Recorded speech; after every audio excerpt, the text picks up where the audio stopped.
What's up, YouTube? How's it going? I'm back again for another random video. I'm going to be talking to you guys about why I do not like funeral homes, funerals, any of that crap. Oh,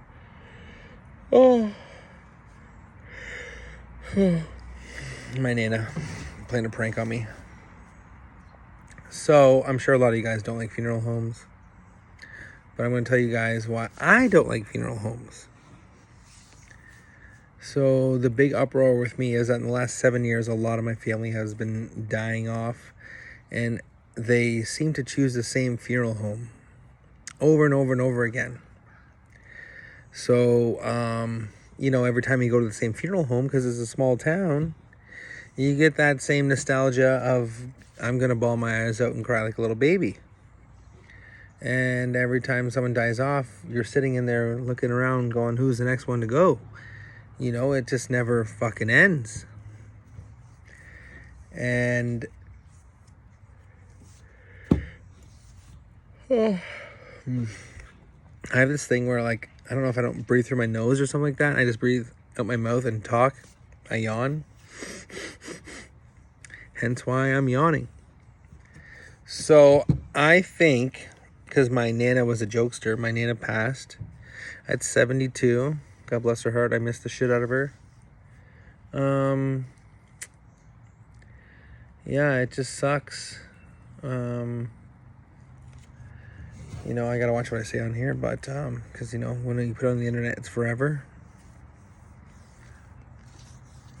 Look at this. When do I ever yawn in my videos? Now, my Nana and Papa were jokesters. Growing up with them, my God, they were the coolest people ever. Just a brief little history with my family. I grew up in a small town up north with 50,000 people. And my dad died when I was 6 years old. So it was just me and my mom. I'm an only child. And my mom was very close with her mom and dad, my Nana and Papa. So I'd always go over there all the time and have the time of my life. Sometimes I hated it. Sometimes I loved it. I had no choice. I was a kid. So I was basically semi-raised by my Nana and Papa, and they got to know me very, very well. So I became the godchild of the family. Very well loved, very well liked, very well respected, as so I respected them.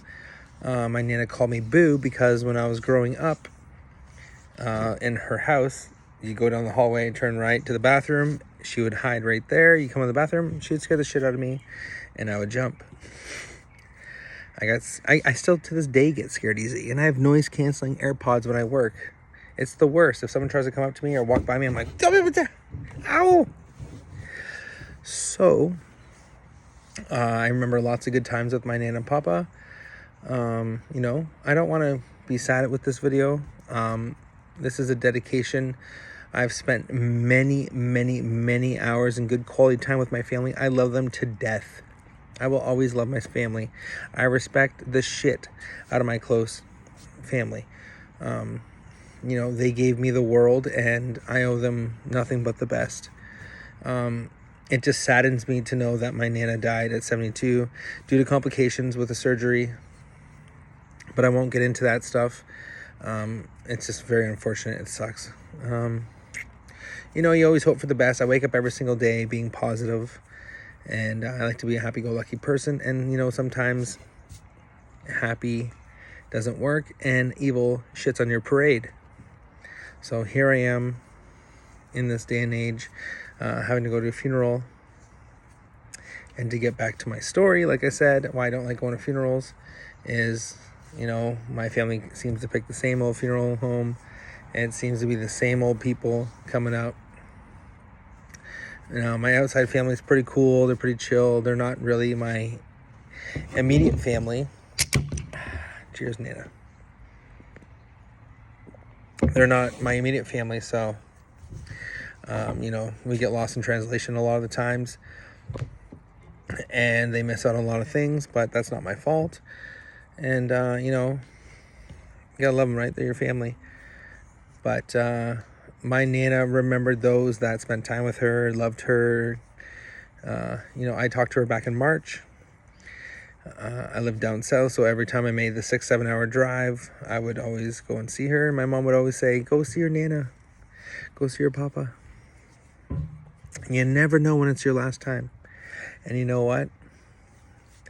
Back in March of 2023, that was my last time. And I hugged the shit out of her, had a good time. We shot the shit. And you know what? I'm that type of guy that doesn't need to see the death, doesn't need to see an open casket. I don't need to see any of that stuff. That's traumatizing. I want to end on a good note. I want to end on, hey, you know what? The last time I saw you was fantastic. I like to ruminate, and I work alone a lot, so I ruminate. I think about things. I think about how to make things better.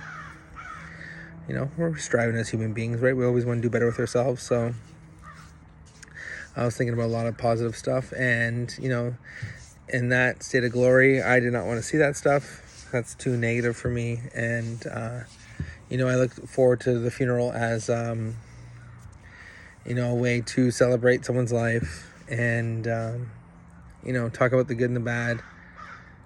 But I just don't like funerals because it's just so dark.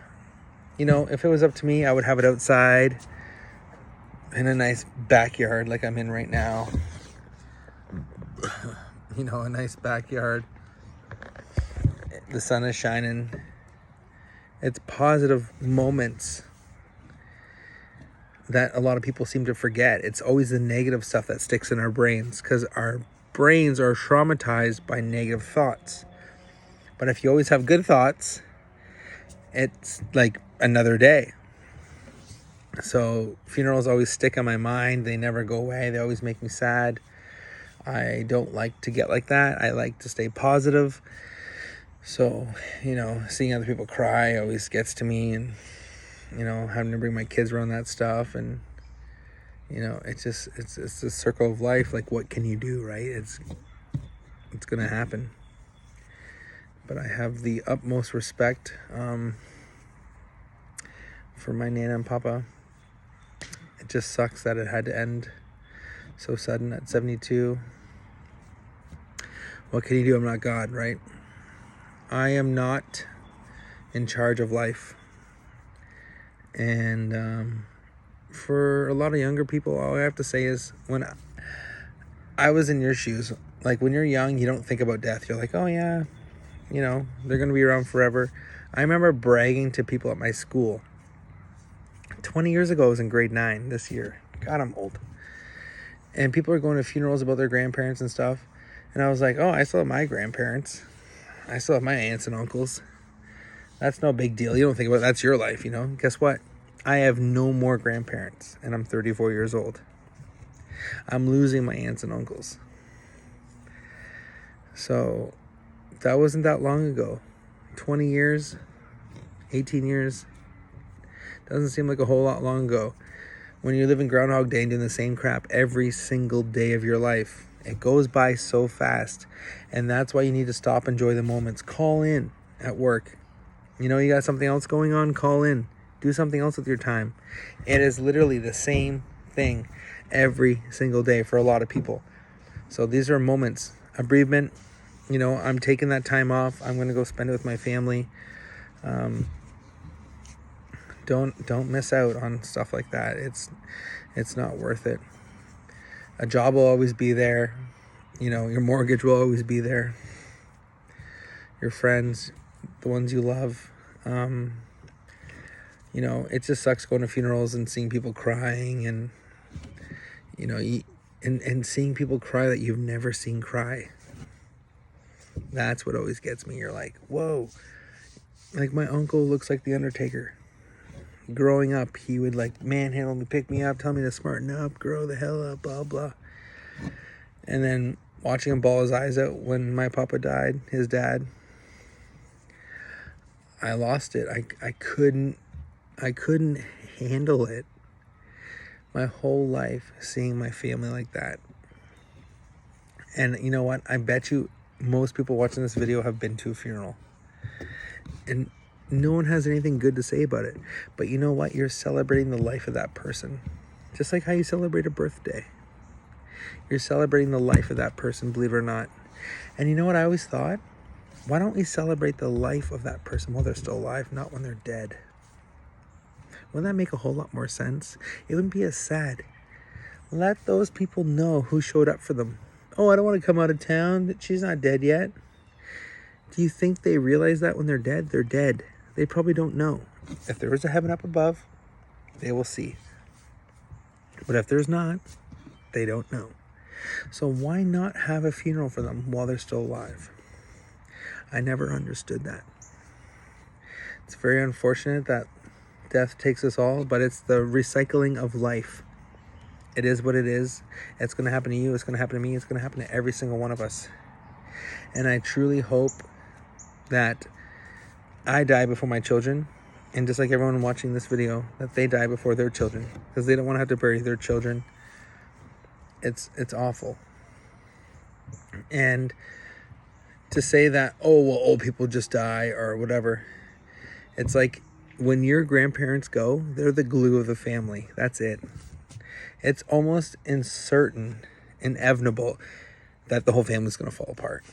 Aunts, uncles aren't going to get together, because why do people get together? They get together for their grandparents. Oh, okay, mother. Okay, we're going to get together. The grandparents want to see everyone together. My Nana and Papa were married for 40 years. I've spent hundreds and thousands of hours at their house. And they showed me what it was like to be in love. And you know what? In today's society, that doesn't exist anymore. It's like falling apart. It's very unfortunate that the next generation after me is going to grow up seeing all this weird stuff that I'm not going to get into, because that's not my video. It's your preference. It's your choice. You live your life how you want to live your life.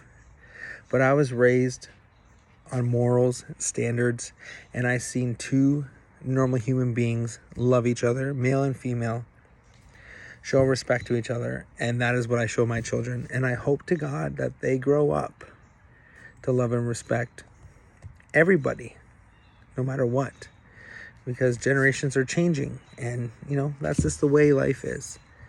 So when someone dies, when I go to my Nana's funeral, as I did with my grandparents and all my other family members, I think to this one question: the baby that took your place after you died, I hope she's as magical, spiritual, loving, and caring as you were. Rest in peace, Nana. I love you so much. Bye for now.